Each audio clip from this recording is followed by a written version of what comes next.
Okay, here's a funny title for an episode. 3 Miracles and a Heat Pump. This episode, Eric and I get a chance to speak with Abhi Katamneni from Efficiency Canada and Nate Adams, who's also known as the House Whisperer. We have a really wide-ranging conversation on the future of home performance, policy, and how contractors, HVAC contractors, can play a central role in electrification and decarbonization of housing. But don't get stuck on that. It's really about satisfying customers, making them comfortable. Abhi will share some lessons about ride-alongs with contractors across North America and emphasizing how real-world experience shapes the policy that actually works.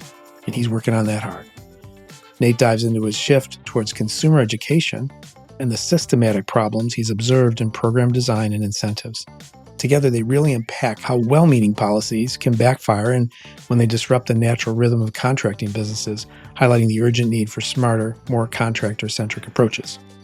They discuss Boundary Spanners, which is their podcast, and also the concept they're trying to accomplish. They cover the unintended consequences of top-down mandates and why the HVAC service truck is ground zero for climate solutions, as well as those comfort solutions. Both of our guests, Nate and Abhi, call for immersion, experimentation, and communities of practice to move from boutique success stories to scalable change. Some cool quotes from the episode.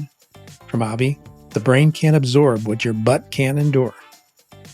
Also from Nate, "A heat pump isn't green, it's better. More comfort, less noise, fewer regrets." Then the third quote is from Abhi, "If you're not building something shovel-ready for contractors, what are you even doing?" Let's get on to the discussion with Nate and Abhi about 3 miracles and a heat pump, fixing retrofit policy from the ground up. Hey everyone, welcome back to another episode of the Building HVAC Science Podcast. Eric Kaiser here, Mr. Bill Spohn right over there, the legend himself. Oh, God. Legend in his own mind. Legend in everybody else's mind, too. A couple great special guests with us today. We've got Abhi from Efficiency Canada and Nate Adams, the House Whisperer, with us, joining us today for this episode. Fantastic to have you here. Thanks for having us, you guys. Really appreciate it. This has been a long time in the making, in part my fault for not getting back to you sooner, Bill and Eric. And me too. Thanks for having us. Obviously, there's things occupying you both of your times.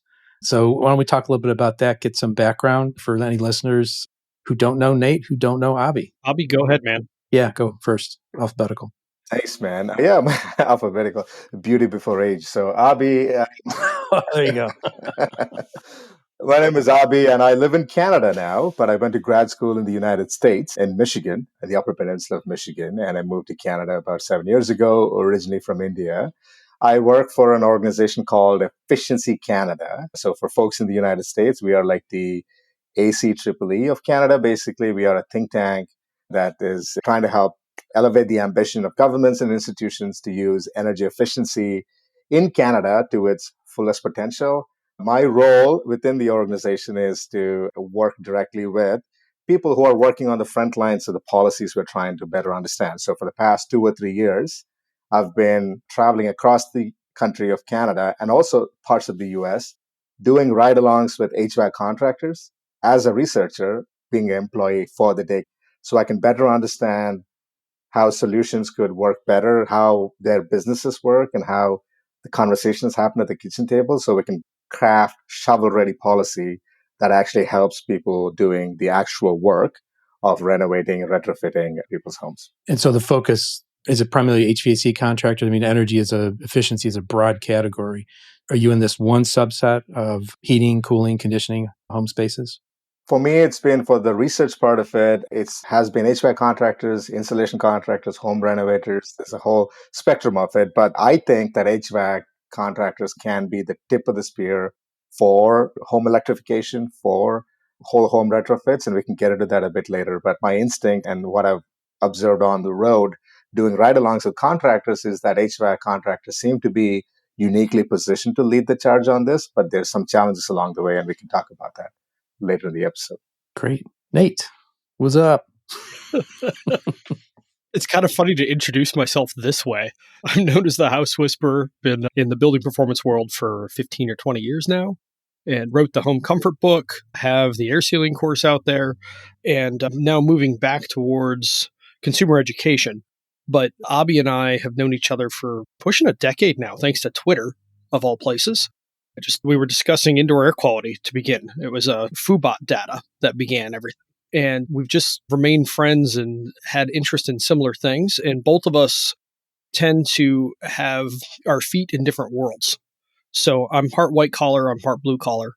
And that's where the Boundary Spanners name came from. And like, I really appreciate Abhi in that he's in the policy space, but he actually gets in trucks, because I'm now leading the hybrid heating coordination group once a month with CLASP, which is figuring out how to change one-way air conditioners into two-way heat pumps, because one-way air conditioners are really dumb. It's a piece of equipment with only half the capability that it could have for only marginally more. It's like you get half the capability for 3/4 of the price. It's not really actually a good deal. And it's funny to fall into that where I'm involved in policy, because I've long despised policy, to be frank. And you've been so quiet about it the whole time. So quiet. Yeah, it's only been a decade. I've wrote for Green Tech Media. I think the first article was 2014. It's been a while. Green Tech's not even there anymore. It's Canary now. But I do try to not be like what Teddy Roosevelt said, which is complaining without proposing a solution is called whining. I think you'll find that I have long worked on solutions as well, not just calling out problems, but actually trying to give solutions of what to do. And on the efficiency program front, I have to say, just don't do it. Anything that touches the kitchen table ends up screwing stuff up with 100% frequency is what I found. Like, it might be a little bit, it might be a lot of it, but it's never helpful. And it makes me chuckle that all these programs have the goal of market transformation. And you know how many have succeeded? None. It's just not what they're good at. So if we have failed 100% of the time at achieving goals, maybe we should try other things. And that's where Boundary Spanners really came together, because Abhi had a bunch of ideas. I proposed doing AC to heat pump and paying the manufacturers to stop making air conditioners, which has a bunch of bits of sweetness to it. And then you have to stock about half the number of SKUs at the distribution level, which for TrueTech, if I could have the number of SKUs, you'd be happy. Like if you're still covering all the same stuff. And so there's a lot of things to save there. A heat pump used halfway decently provides better comfort. It can provide cost savings. It might not. It depends, but it's usually, in proposing this, it turned into a paper, and the paper found that generally running a hybrid system is plus or minus $50 a year, pretty much across the country. So it generally was slight savings, but we're talking like tens of dollars. It's not a lot. It's not nothing, but it's not a lot. So it just strikes me as obvious that we shouldn't be the only country in the world, basically, well, the two countries that have one-way air conditioners. The whole world runs heat pumps that are two-way, because mini splits are the norm everywhere. So anyway, that whole idea turned into a paper and then turned into two federal bills, the Heater Act and the Cooler Act. The Heater Act saw the light of day. The Cooler Act has not seen it yet, which was very simple. It's just pay distributors to only stock heat pumps. And that's a useful and inexpensive and effective way to do it. Vancouver, Canada actually implemented it, and it's been quite smooth there, although they did it with a mandate rather than paying for it. But it's been quite smooth, and the distributors actually really like it because they have half the SKUs to stock now. They don't have to stock as many products. And obviously, condensers are not the smallest product in the world, so it's nice to only have half of those in the warehouse. You can put other stuff in there instead. So help the listeners understand what policy is and how it moves through, where the genesis is from it, how it moves through and turns into these acts, perhaps in the respective countries, or maybe the systems are similar. But since Abhi works in that realm, I'm going to ask him to kick off that riff. Yeah, the reality is the way most HVAC contractors or people in home energy efficiency retrofit space experience policy is mostly through programs. So the way that policy shows up in the lives of people doing the work is usually most visibly one of two ways. One, it's like opera. You get a heat pump, you get a heat pump. Everyone gets an incentive, everyone gets a rebate. So these are like rebates that governments are giving to homeowners, where the contractor is basically the pass-through. So the rebate goes, you get a heat pump. Here in Canada, we had a program very recently, ended, had a schedule like most of the programs. $5,000 for getting a heat pump, $10,000 maybe for switching from an oil to a heat pump, things like that. That's one way. Another way is through regulations where like minimum energy efficiency standards, like 16th year, 17th year rating, 92% efficient gas furnaces. And so those are like two prominent ways. But policies, generally speaking, is the fabric that holds up our system of rules and governance, not government, governance in this country. A great example of a good policy, a way to understand policy, is the LLC mechanism in the US. It used to be that back in the day when you started a new business and for a combination of reasons it didn't work out, you would be personally liable for the loss of the company. Like your home, your property would be on the line if the business didn't work out. So to encourage, and partly to encourage business entrepreneurship, and I think it's like 1970s, late 1970s, early 80s, Wyoming was the first state in the US to create what we now know as the LLC mechanism, where it was halfway between having like a private corporation where you had like corporate entities and you had to have like 3 officers and you had to file all this paperwork every day. It's just like you as an individual could create an entity that was separated, limited liability for you as an individual, and the business could be separate from your family assets. That is an example of policy. It's not a program. It's not like a top-down regulation. It's a system of rules that articulates and delineates roles and responsibilities in a way that everyone agrees and understands, and then it can be contested and tested in public arenas. And you can create cooperation, you could create agreements with the entity and stuff like that, the LLC. So policy generally means a set of rules that we can all agree on so that our society and the fabric of society functions and the governance of society functions and runs relatively smoothly. So that generally is policy. Unfortunately, for most of a contractor's life cycle, they experience policy either through incentives that they don't get, that they ended up passing through to homeowners, or they get regulations that affect their lives and their business models. Very interesting. That is a good example. Like you said, it's an agreed set of rules, says how things are going to work. So give us an example of something that moved into policy, your domain. Nate did mention CLASP. If you could dissect that acronym a little bit. I'll pass that on to Nate, if that's okay, Bill, because CLASP is something Nate was involved with. Nate, do you want to take this on? It's funny, CLASP, I can't tell you exactly what it stands for, but they're an organization that was internationally focused on taking U.S. efficiency standards for appliances and bringing them around the world. That was their original thrust. And about 5 years ago, they started moving to the U.S., and that was when I started getting involved with them, and the hybrid heating paper came out then. But backing up a little bit, another key piece of understanding for policy. In our space, I view it as there being 3 main types.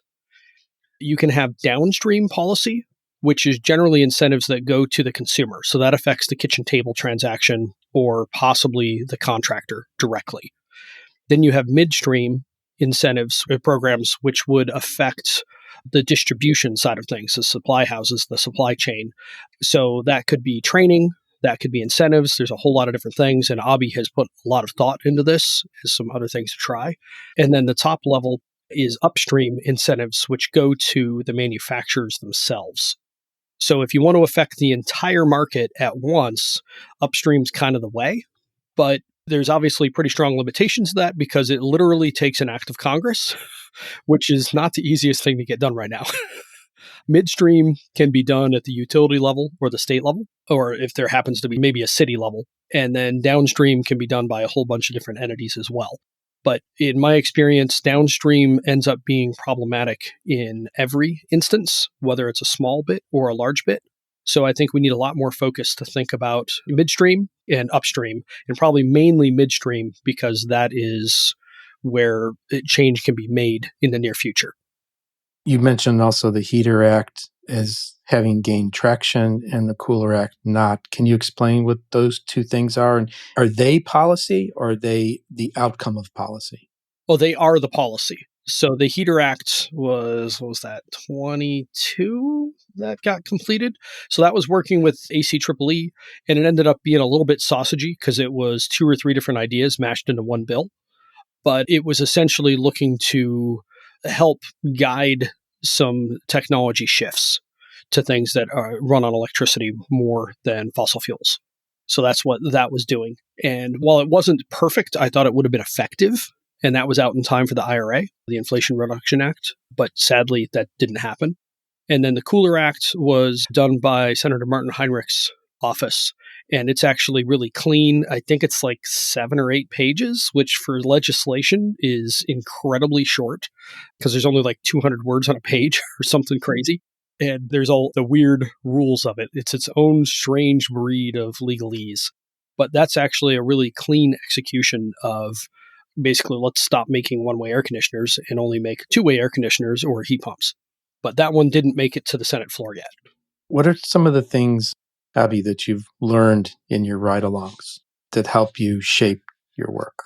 There's so many good examples. Just what comes to top of my mind is that the programs or how contractors experience policy, programs can be very disruptive to the natural business cycle of a contractor. And what ends up happening is used to be that, like one of my buddies, Victor, tells the story, like it used to be the story of a contractor's business used to be the story of 3 rings. One is your phone rings.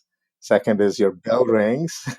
You knock on a customer's door, and the third thing is when your cash register rings. And so that it was a clean, and you knew you had a business cycle and you knew how to do that sale. And maybe you're a 3rd generation owner and your family's been doing this all their lives for 3 generations. And you have it on lockdown. And in Canada, anyway, most HVAC businesses are mom and pop operations, less than 5 employees, including the owner. And your service industry, home service industry, has been running similarly for perhaps 2, maybe 3 generations.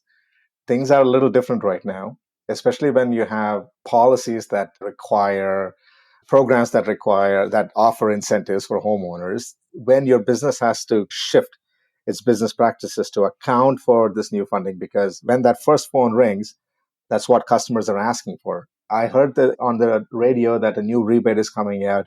Do you guys offer it for me? When the second ring, when you're knocking on someone's door, then they are trying to figure out if you're not what used to be the case where you would give the homeowner some advice and you and the homeowner would have that kitchen table conversation where you would try to give them as much input as you could possibly get while still trying to make that sale.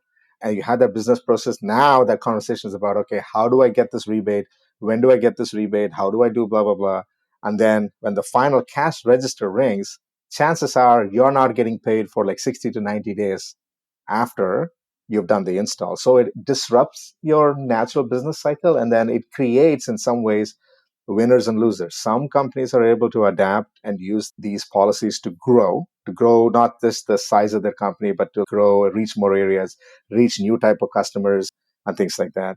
Some companies are able to actually take the policies that this program requires and actually change and adopt their business practices. For example, one of the guys told me that because a utility program required as a part of their policy for contractors who are delivering their programs that they have to back in to spaces. I got trained this way working at the U.S. Army Research Labs for a summer as a graduate student in the U.S. If you didn't back into a spot, you'd get like a warning, and a couple of warnings, you'd get suspended and stuff like that. Because it's a serious consequence in large manufacturing facilities and stuff, because you got to be able to get in and get out in case of an emergency. So that was the utility policy, safety policy, enforced on HVAC contractors. And now this gentleman got used to backing into spaces, and now he's like, I'll never do it another way. I might now participate in the program, but I see the value of backing into a customer's home, because when I back out, I'm not worried about hitting something or somebody, blah, blah, blah. And so anyway, so long and short of this is that on the ground, when people are delivering these programs, what happens to the business model for contractors is that it disrupts it, and sometimes they struggle to adapt to it.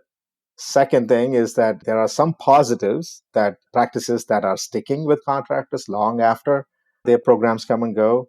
And the third thing is that it is creating winners and losers. And sometimes what ends up happening is that companies that have the admin capacity to absorb additional paperwork, absorb additional requirements, perhaps larger companies, consolidated companies, folks that can do admin and paperwork at scale, they seem to be able to adopting to this better than family-owned HVAC businesses. And so my worry about the way that we have been doing policy with the intention perhaps of retrofitting homes or getting to net zero targets or making homes more comfortable, whatever the intentions of the policy is, in people's vans and in people's businesses, I worry that the net effect of these policies will end up making it harder and harder to run a family-owned business.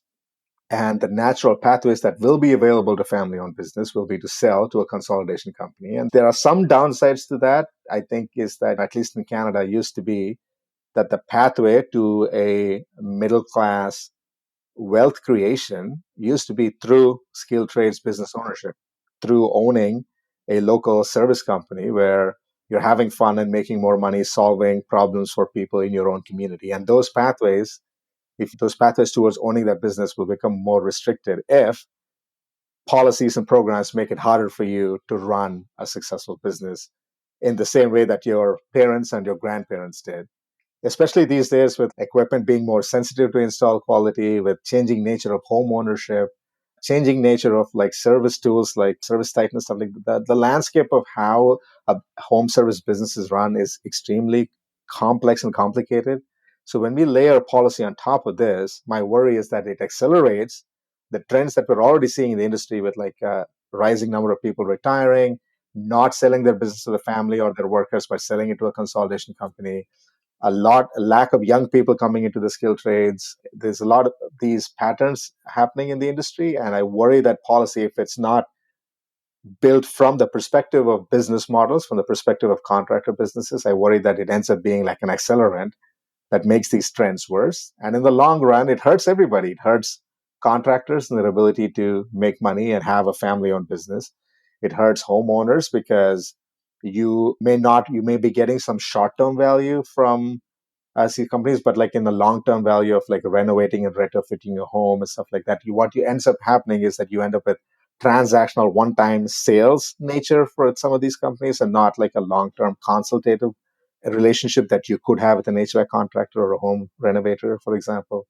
And it hurts our country, like my country, Canada, because our goals that we have about getting to net zero or making sure everyone lives in a comfortable home, those goals will be harder and harder to reach if we don't have a diversity of businesses that are able to offer these services in different parts of this country. And so I think that when we think about policy, even though we come at it from a climate or a decarbonization or electrification, whole home retrofits or home electrification, building science perspective, there are multiple entry points into this. The reality of this is that the consequences of this not getting this policy right or doing it in an ad hoc way, who ends up holding the bag ends up being the two people at the kitchen table who are most consequential in this, the contractors and the homeowners. You said it right there, unforeseen consequences of policy implementation. Unintended. Yeah. So the law of unintended consequences. Just going back to Three Rings, was that Victor Hyman? It was Victor Hyman, yeah. Yeah, okay, because we interviewed him last March on this podcast, so episode 158, so if somebody wants to go back. And his approach is different. I don't know if you want to talk about that specifically, but they use a co-op of smaller businesses to share resources. And is that something that could help resist some of the negative consequences that might be happening? I think so. And Nate, you jump in on this too. But Victor and I just last week, we did a workshop in Canada after a conference for policymakers. Basically, I genuinely at the moment blanking on what the official title of the workshop was, but our working title was How to Unsuck Programs, right? How to make programs work better. And so what we did was that we had some policy, about 20 people who signed up for it. They had paid to access this workshop. And we spent half a day talking about what it is, like this genesis of programs and where this comes from, where this goes. And so what I've learned from Victor over the years, and I've known Victor probably just as long as I've known Nate, is that like he runs Climate Care, which is a co-op of independently owned and most of them family owned HVAC companies across Ontario in Canada, which is our largest province. And they, by market share in our largest province in Canada, they are third or maybe fourth in terms of doing HVAC. So there are about, I think, 32 members across, and they're growing now. They're looking to expand. And so they are able to, it's like the kind of like a great middle ground between having like a family-owned HVAC company that knows its own community and it has a long presence and legacy in the community, but then is able to access like a large network and being able to do things at scale. Like economies of scale, it's self-evident. You share branding, you're able to buy things at a cheaper price, and all of that is like fairly obvious. What is less obvious, what I realized, because I went and I spoke at one of Victor Climate Care's AGMs, I think it was last summer. What I realized is that the most important function that this creates is the ability to tinker for businesses, to tinker with like their service offerings, to be like, okay, I'm trying this, you guys, this is what I'm going to do, this thing. What do you guys think? I mean, I have a hobby like wood whittling, and I tinker a lot. I don't know what I'm doing half the time, most of the time. And I try a couple of things, and then I'll go to somebody and say, this is what I'm trying. What do you think? And it's like peer to peer elevation of practices and tinkering and trying a couple of things. So you're able to do that within a collective that has a common purpose. And that function, I think, is what is largely missing in our service space. And I think what is also largely missing from the eye of policy is that we don't create enough room to tinker with business models, to tinker with like service offerings, to tinker with like, okay, I'm spending X% on marketing. How much are you guys spending? Like, here is what my pricing model looks like. What does your pricing model look like? We don't really have enough avenues through which we can share and discuss this. By we, I mean just the HVAC sector and building science sector, retrofit sector broadly. And that actually, I think, is to the detriment of our country as a whole and detriment of individual businesses, because they have to sink or swim on their own merits. And the road to success for small family-owned businesses, the shoulder on that road is like very, very narrow. One misstep, your legacy family businesses, there's no one to pick up the pieces. So that, I think, is formation of things like that. And there could be things that we could be doing without even having to go to the co-op model, where an HVAC business in one part of the country can open up its books and talk to an HVAC business in another part of the country where there isn't much service overlap, where you can have those conversations, that peer-to-peer networking and creating opportunities for that. I think those are things that policy has largely overlooked, that function through which people run businesses and form new ideas, through which innovations happen in-house, ideas happen, ideas can be tested and trialed and shared and scaled. Like that is, I think, what is missing. What do you think, Nate? Man, that was awesome for starters. So yeah, you introduced me to the phrase years ago, communities of practice, which is where people would basically share a hobby or a business or whatever it might be, some sort of practice. They get to talk to each other and show up in each other's workspaces and learn and understand what's going on and grow. And that to me is probably the best lever for policy. It's help figure out what actually makes businesses better and what makes client experiences better, and don't get in the way in other ways. Let me give you a couple of examples, by the way, of things not working. One of the most common ones, Andy Frank and Sealed coined the phrase sugar rush. And I think of it as a start-stop problem. So like the Canadian program just had this, where it was a $5,000 incentive for a whole bunch of different things. Could be a heat pump, could be insulation. Like, there was a whole lot of different things it could apply to. But they got so many applications that a 5-year program shuttered in, what was it, 18 months, Abhi? Mm-hmm. And people's sales cratered, absolutely cratered. And also, like, it moved a whole bunch of heat pumps for a little bit, and now it's flipped right back to air conditioners, just instantaneously. So you see this again and again and again. A program comes in, there's a certain pot of money, the money runs out, and everything goes back to normal. But it doesn't totally go back to normal. It oftentimes craters sales for a while.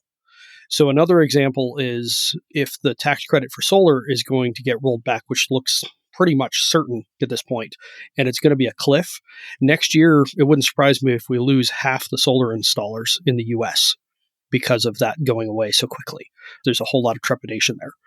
So anyway, the sugar rush is a big challenge. The other thing is unintended consequences are these incentives oftentimes tend to go to the high end of the income spectrum, which is unhelpful, I think we can say. So like the IRA, the Inflation Reduction Act, had about $9 billion for low income that went to the states. But the prediction was from CLASP, the policy house I was mentioning, and RAP, another policy house, that the states were going to use that money up in 2 to 3 months.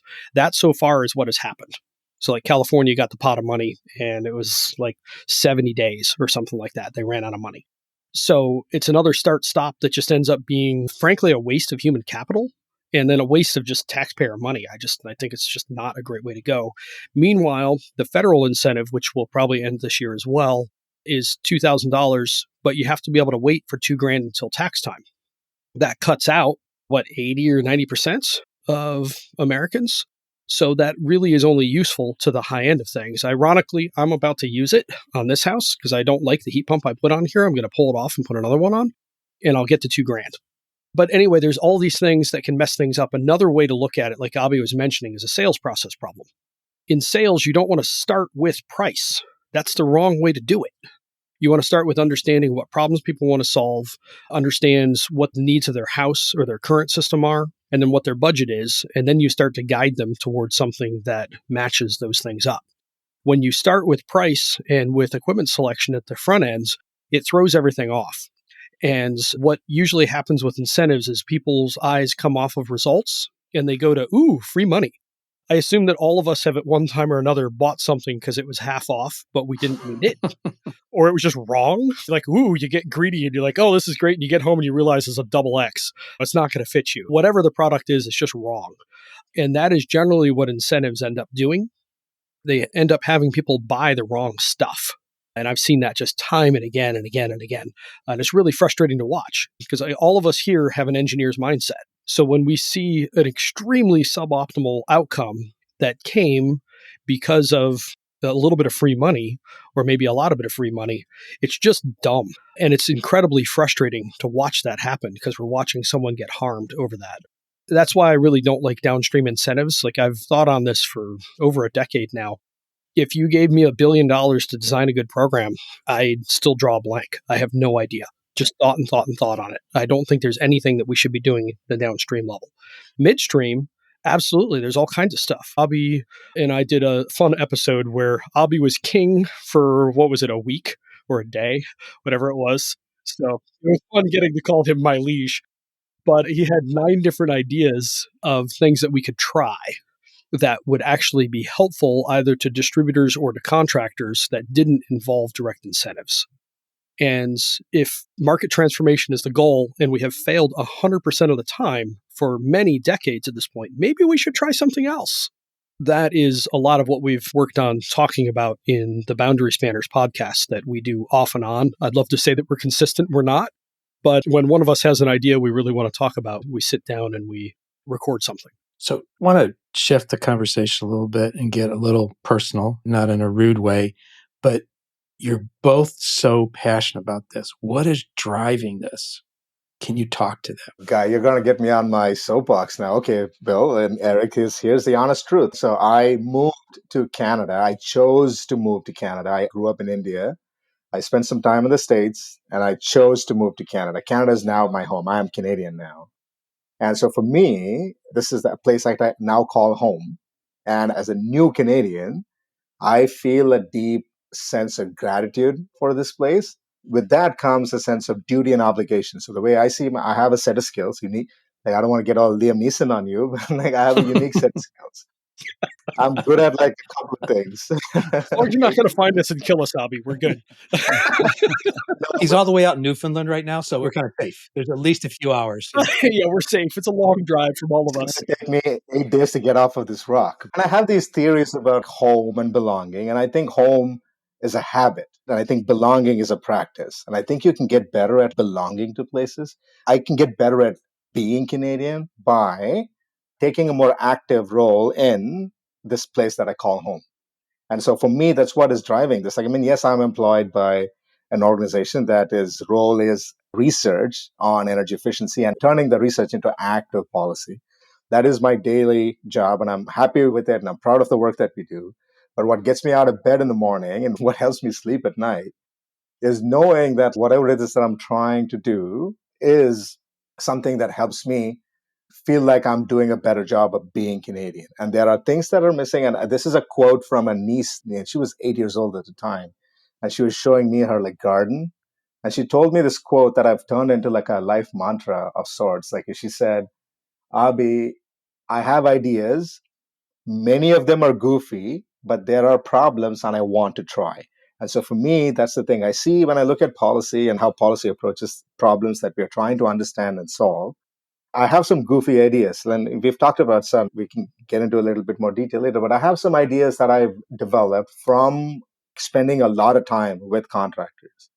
And I see that as they may seem goofy to some people, perhaps, oh, Abhi, why are you talking about like succession planning when we are talking about helping homes decarbonize. My skill set, unique skill set, is to be able to connect the dots between what the contractors say they need versus what we are hoping to accomplish through these high-level 2050 decarbonization net zero goals. And my only hope is that I get better at doing that. And that's what drives me, and that's what keeps me going. Excellent. Nate, what drives you around? It's funny that it's such a high-minded answer. So mine's similar, but comes from a different way. And it basically comes from learning building science starting about 20 years ago and understanding that it is a form of magic. It's just applied physics at the end of the day. But in getting to do some really cool house whispering projects, primarily from like 2013 to 2019, I saw that I could really change the quality of someone's life by applying insulation and air sealing on one side and HVAC on the other. And I ended up being very frustrated in the end because I could only do 10 or 20 projects a year doing what I was doing. And if you're looking to actually shift a market, that's inconsequential. So, I mean, there is a little bit of like the starfish thing, like the kid throwing starfish back and somebody saying, well, that's pointless. What are you doing that for? It doesn't matter to anybody. And the little girl says, well, it matters to that one. So there's something to be said for that. But also what I've wanted to do for years, and you've heard me say this in different ways, like an early one, Bill, because I mean, geez, this is like my fourth or fifth time on here, is I'd like comfortable, healthy homes to become the norm, not the exception. Or honestly, I don't know that that's easily possible. I've kind of given up on that. But anyone who wants one should be able to get a truly comfortable and healthy home. That, I think, is doable. In finding all of this knowledge and teaching others how to do it, Eric, we worked together for a while on that. I really want to see some path to scale for this. And then when you start watching policy, particularly in the home performance world, it really frequently ends up grenading companies. I've seen so many companies die because incentives went away, or like the most egregious one was out in Oregon. The program went from supporting contractors to becoming the contractors, and 30 companies went out of business in a year. That's awful. And like I've seen so many examples of that, or just obscene overspending. Like the California program for a while there, Energy Upgrade California, was spending $25,000 per project to do projects that average $16,000. And of the energy savings predictions that they had, the best that they had was 34% of what they promised. The worst was 10. So my joke with that is, if you're good with those numbers, I'd like to borrow $10 million. I'll pay you back 3.4 tomorrow, fair and square. I've seen policy mess things up so badly, and it pissed me off that so what can we do to actually make this not be so problematic? And like I opened with, I generally despise policy because 100% of it has been bad in my experience and watching across the country and a whole lot of different things. So if what we're doing isn't working, what will? And if I'm not going to whine, I need to propose solutions. So here we are. But it's all in service ultimately of people's houses shouldn't suck. They shouldn't make us sick.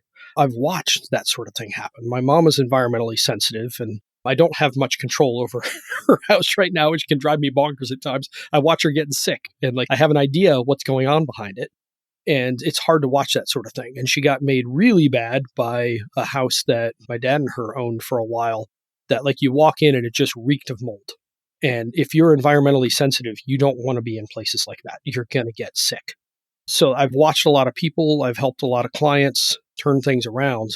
And it drives me bonkers that these things are so difficult to get. Because in the end, so much of the stuff, it's not that hard. Get a house reasonably tight, put in an HVAC system that's close to correct, keep some eye on the ductwork, and you can get these amazing results. But if there's an incentive up front, people are like, ooh, look, free money. And the whole thing goes out the damn window. And that is stupid and wrong, frankly. So why the hell are we doing this? And what can we do instead? So I watched me on that thrust for a decade in various ways of looking at it. But that's why I wrote the book. Building science is not that hard, but there was no 101 to it. So I wrote the home comfort book. So you can read my book, and then you can read Joe Stiebrick and Allison Bales and a bunch of other things and actually comprehend, rather than having to read a bunch of 301, 401 stuff and try and figure it out. It's all been in service of how do we actually make it so anyone who wants one can get a truly comfortable and healthy home. I wanted to explore a little bit more. Abhi, you've given us an idea of what you're putting into play and how you're doing it. Nate, What you talked about, your shift is now towards more consumer education. Can you talk about those activities, what we'll be seeing, what they will lead to? Sure. Ramping up the Nate the House Whisperer side of things again. Except back in the day, my Energy Smart Ohio site was getting 30,000 hits a month by writing about building science topics. One thing that has driven me nuts, particularly on the home decarbonization side, is that most people that are out there talking about it don't have a lot of field experience.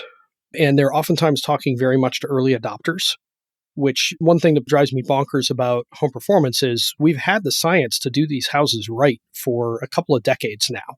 We've had everything largely figured out. But mediocre houses remain all too normal, probably the norm. And what I'm seeing is after 20 years of the practices not becoming normal, there still isn't much of a focus on mainstreaming a lot of the practices. And I'm watching that in decarbonization right now. Ideally, I'd like to see us move off of fossil fuels because it leads to all kinds of good things, energy independence, cleaner air, better health, like lots and lots of good things. So it's cheaper.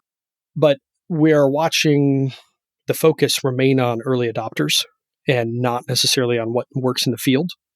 And that's also very frustrating to watch.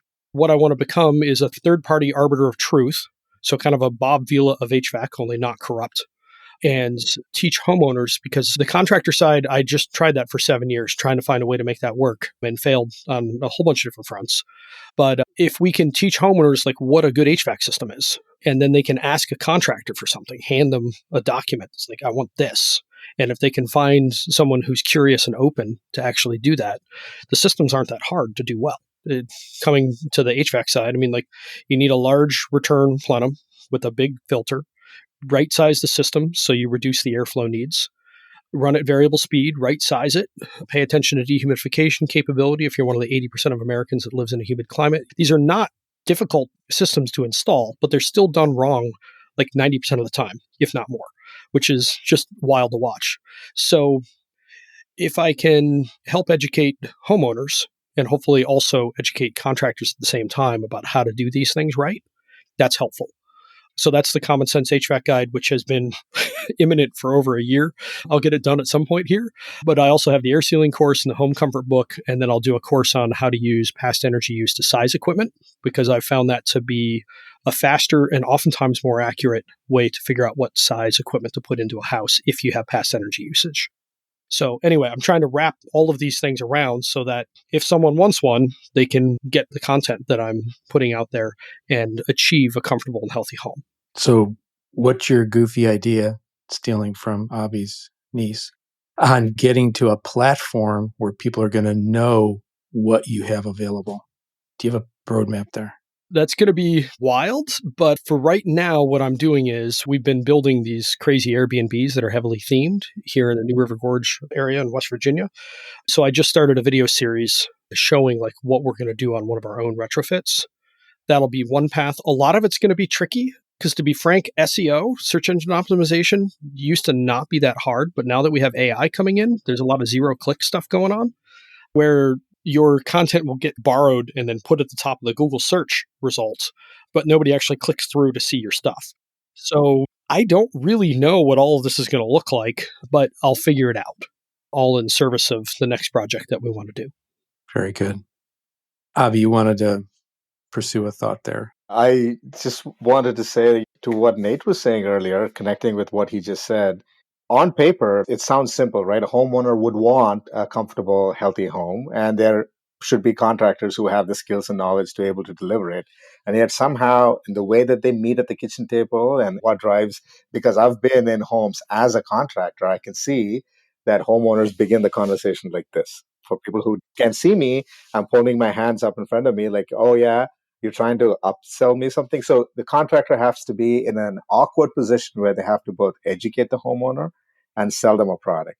And anytime you educate somebody, they think that you're trying to upsell them, which is where the role of what Nate is trying to do as being like you take that education piece out of that sale process so that you send the homeowner on a journey of self-education and then you meet them where they are at trying to make a sale. I think that kind of function works. And the trouble is with that is that doing this successfully and doing this at scale and turning this not just into like boutique. There are some contractors who are doing this well. There are some homeowners who want the service, but those are like very boutique and ad hoc. Turning this into the norm and industry practice, like it would take Maybe we've talked about this, Nate, in our podcast, but it would take like 3 miracles, I think, in the quick succession.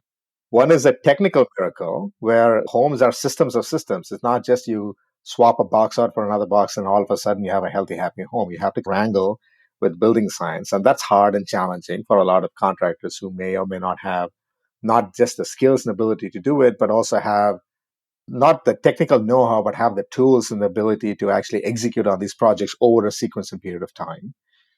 Two is a social miracle where you have to earn the trust of homeowners. And like how is trust formed is a social miracle. You have to form future beliefs about someone without really a lot of prior information. And earning the trust of homeowners, turning a transactional quick swap of box into a long-term consultative relationship where you're sequencing projects in this home over a long period of time, as and when the budget permits or as and when the home permit allows it to happen.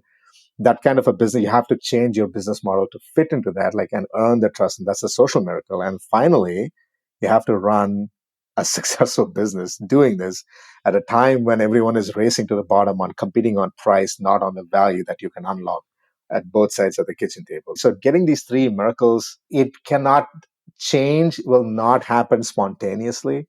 And it is irresponsible, I think, to expect businesses to perform these 3 miracles continuously at scale, which is where I think there's a role for policy, which is why I think there is a role for supporting businesses in making these transitions themselves. And I don't want to get running short of time. I'll just say my one goofy idea that I'm actively working on right now is that we have, like Nate mentioned earlier, communities of practice. I think the idea is that human beings learn socially, learn through play, learn through communication, not by sitting and reading reports or by sitting and receiving information. I heard this quote from a guy the other day. He said, "The brain can't absorb what your butt can't endure." Right? You can't sit at a conference for 2 days and expect to like learn and then change your business model. Your brain can only absorb what your body and what you can endure. And you need to be in places where it's fun to be, where it's like engaging to be, and cultivating those spaces within. So our connection is with like utilities in Canada, and some of them have a contractor network and contractors who deliver their programs. So what I'm actively now working on, work in progress, is trying to set up within these a community of practice where like a center of excellence for HVAC, where you can come, and there is already an entity, a Home Performance Stakeholder Council in BC, that is doing a good job of it in British Columbia. But in the rest of the country, there isn't one place where HVAC contractors can get together in some form or fashion and tinker and play and learn socially. I'm trying to cultivate those spaces is one goofy idea that I'm working on. And I think through that, we can draw a bigger circle around these miracles that need to happen in order for everyone to get the home that they feel like they want and are able to pay for. Awesome. So many concepts being shared here. I would be remiss not to share one. Nate, stop me if I've mentioned this to you before, but don't stop me because maybe the listeners haven't heard it. Credit to Courtney Moriarta, who's now the director of residential at NYSERDA, set a workshop with her at one point, and she talked about driving her normal car and then going someplace to rent a car and experiencing the new features, which she's heard about, read about, but then experiencing them like, damn, I want those features in my car. Flip that back around to the Airbnbs. I always thought there could be like an Airbnb premium plus comfort, some kind of label they could put on and then put these out so people can, at least a subset of people can experience them. Because it's that experiential thing you just talked about for the contractors, Abhi, but for the homeowner to be driven to do that. Not just reading about it, hearing about it, even seeing videos, really experience it, spending a week or even just 3 days. Agreed. Well, that's part of what I set up. I actually talked to Airbnb about this, their sustainability manager. Sadly, I hit a brick wall. They wanted to offer financing and other paths. Create a category, like just create a vacuum for it, and we'll see if the vacuum gets filled. But that's free and relatively easy, especially since they had 3 jillion categories. So an all electric category. And I actually proposed what that category might look like a couple of years ago on my blog. So yeah, we'll see what happens. But in the meantime, if you want to experience a comfortable house with a right size system and a nice fresh air system, we've got 3 houses up with a 4th one on the way, and they're all themed wildly. One's board game themed, one's Harry Potter themed, one is Mothman, which is a monster in the West Virginia area, and the next one will be steampunk. So they're pretty wild what we're doing. I get to do renovations my way or my way-ish, because for a while there I had to find ways to make it okay with my wife where she would say yes. And this latest one is we actually have a credit line we can play with. We're not trying to cash flow the renovation. So I can actually do some things that I haven't been able to do on the last ones. Excellent. And that's where I think HVAC contractors end up being the tip of the spear for a lot of making homes as comfortable as you can be, because most people have no experience what it's like to be in a high performance home. There's all this research that shows quantitatively for electric vehicles, for example, once someone in a friend circle gets an electric vehicle, the chances that someone else gets one increases pretty significantly. As soon as someone rents an electric vehicle, the chances that they'll buy one within the next 6 months. So people experience it and then they want a piece of that action. We don't really have that for a high performance home. So the only time in a homeowner's journey where they even have, and they might not have the means, they might not have the motive, but at least there's an opportunity for considering a high performance home, is when your HVAC breaks down, your AC breaks down, your furnace breaks down. The only time when you're actually making a purchasing decision about the quality of your home after you've already bought the house is when you pick up the phone and you call your HVAC guy or gal about getting a new AC or getting a new furnace or getting a new heat pump. That is the entry point into making homes higher performance, and HVAC contractors are the entry point into getting there. And if we don't leverage that moment, we are locking in not just inefficient systems for another generation, but also a poorly performing home for another generation, because homeowners, outside of a small boutique number of people, are not calling an insulation contractor, or they're not calling someone and saying, fix my home because I think I deserve to live in a space that's better. We are the indoor generation, you guys. Like 95% of our time is spent indoors. So I think that's where the motivation for using HVAC contractors as a case study in my work comes from. 100%. With that thought in mind, let's give it a wrap here.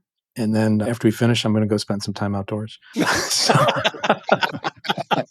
am I. But I'd like you to give some closing thoughts on this really broad-ranging podcast that we've done here. Both of you to share like a closing thought with the listeners. Reverse alphabetical order, Nate. Really, what I'd like to see is just better outcomes for homeowners. That's ultimately what my entire 15 years of playing around in this space has been about. And so what could we do to improve that? And I guess one thing I could say is if you own a company or if you work for a company, put a decent system into your own home. There you go. Because it's amazing how that changes stuff. Well, I just had lunch with Jim Bergman last week when we were up in Ohio. He was Mr. Anti-heat pump, Mr. Gasify everything, and I busted his chop for years, and he finally put a Bosch on top of his furnace, and he's like, this is freaking amazing. My house is actually comfortable. I sleep through the night. I don't have temperature changes. I don't hear the damn thing turning on. I'm banging on and banging off. And all of a sudden, he is a real net promoter for ultimate. It's just better systems. So we can say heat pumps. It isn't necessarily about being a heat pump. It's just that a heat pump, if you want to provide better comfort, it's the way because they dial down further. So yeah, get a system in your own house. Try it out, see what you think. I pretty much guarantee it will shift your thought process. Good advice. Mine would be, and I know this podcast, the audience for this podcast is wide ranging and it's not just contractors. I know a lot of policy wonks and people who are interested in building science listen to this. And so if you're someone who is on the outside of being a contractor, reach out to your local HVAC company and ask if you can go on a ride along with them. Genuinely, I have been, no one has turned me down as yet. I've been to every single province in this country of Canada. I've been in the Midwest in the US. Every time I've asked somebody if I could go on a ride along with them, I have never been turned down. And I have learned so much from every single ride along than I ever did my entire career. I'm an electrical engineer and I've been done research and policy and this and that, but there's something about the tacit knowledge of how stuff actually works when you're in there. Now, I'm not talking about technical stuff. I'm talking about the mechanics through which, like the 3 miracles contractors have to like perform every day, these miracles when they talk to homeowners, like that, those little pieces will fall into place. And then you, as a homeowner or as someone who's interested in climate policy, someone who's interested in like a housing policy, will be better for it because you will be better informed. And the ideas that you'll come up with, once you develop an instinct for how contractors think and act and behave, will make your policies more palatable and also more shovel-ready, and genuinely actually do go a long way towards helping the men and women off of whose backs are all our ambitious one bold climate and housing and net zero and energy targets are being built. And if you don't have their buy-in, if you don't have their support, or if you're not building something that is shovel ready for them, what are you even doing? Excellent. I'm going to coordinate and summarize. You're both talking about immersion. Yes. Immersion. And if I can add really quickly, there's actually 3 trucks that you want to get in. You want to get in a service truck, an install truck, and the sales car or truck, because those are the 3 main operations of most HVAC companies. Perfect. Thanks so much for spending this time with us, and glad we got to do it. And that's something we should touch base and do again as things continue to develop. Nate, when you get your common sense HVAC guide ready, let's do something on that. Sounds like a plan to me. Okay, perfect. Thanks for having us. And sorry we can't stop talking. No wonder we have a podcast. For a 35-minute show, we're an hour in. Very good. Well, thank you, Jets. We do appreciate it. Thank you. Thanks, gentlemen. And thanks for doing what you do. Thank you.